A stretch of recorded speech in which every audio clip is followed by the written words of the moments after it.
I am not sure where to even begin with this, but I need to share it. I am a 42-year-old single mother, and my 17-year-old son has completely stopped respecting me. Honestly, it breaks my heart. I have always tried my best to be a good mother. His father left when he was a little boy, and I made the choice to stay home to raise him. I thought that by being there for him and giving him everything he needed, it would be enough. I cooked, cleaned, did the laundry, and made sure his life ran smoothly. I gave him everything I had. But as he grew older, he began to look down on me. He would make remarks about how I just stayed home and call me lazy for not having a job outside the house.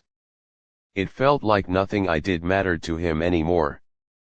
Over time, it got worse until he stopped viewing me as his mother and started treating me like his personal servant. It escalated to the point where he would raise his voice at me, talk back, and make me feel like I was not worth anything. The worst moment came when he hit me. My son hit me. I stood there, in complete shock, not recognizing the person in front of me. I could not believe it. I cried that night a lot. But it was not just from the physical pain. It was the realization that I had let him get to this point. I had spent years doing everything for him and allowing him to treat me like I was nothing. But I knew I could not let it continue. I decided I needed to make him understand exactly how much I did for him and how much he depended on me. So, I stopped. I stopped doing everything for him. No more cooking his meals, no more laundry, no more cleaning up after him. I made sure to take care of myself, but everything he needed was now up to him. At first, he did not notice, or maybe he thought I was just being moody or lazy, his favorite insult these days.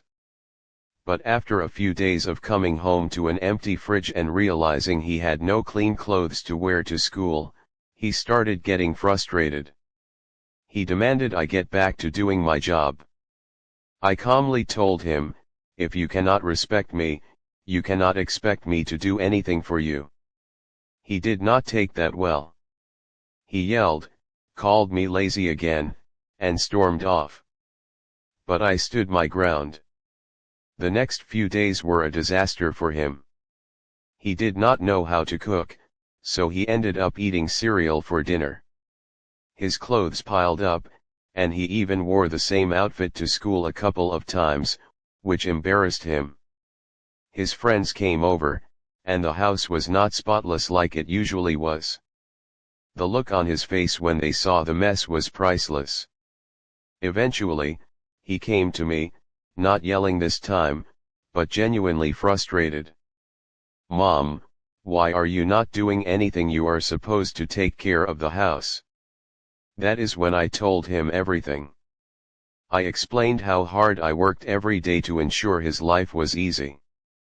He had assumed things magically got done and did not realize how much he relied on me until he had to fend for himself. I told him that being a housewife does not mean I am lazy, and just because I do not bring home a paycheck does not mean I do not work just as hard. It was like a light went off in his mind. He did not say much, just a quiet, I did not know it was so hard. But I saw the guilt in his eyes. He knew he had made a mistake. That night, for the first time in years, he apologized. He said he was sorry for hitting me, for being disrespectful, and for not appreciating everything I did.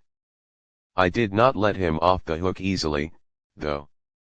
I told him that respect is not just something you say in an apology, it is something you show every day. Since then, things have improved. He has started helping around the house, doing his own laundry, and even cooking a few meals. He is still a teenager, so he has his moments, but I think he is beginning to see me as his mother again, not just someone to clean up after him. I love my son, but I refuse to let him treat me like I am worthless. I am glad I stood up for myself, even though it took a long time. I hope he carries this lesson with him for the rest of his life, that people deserve respect, no matter what role they play in your life.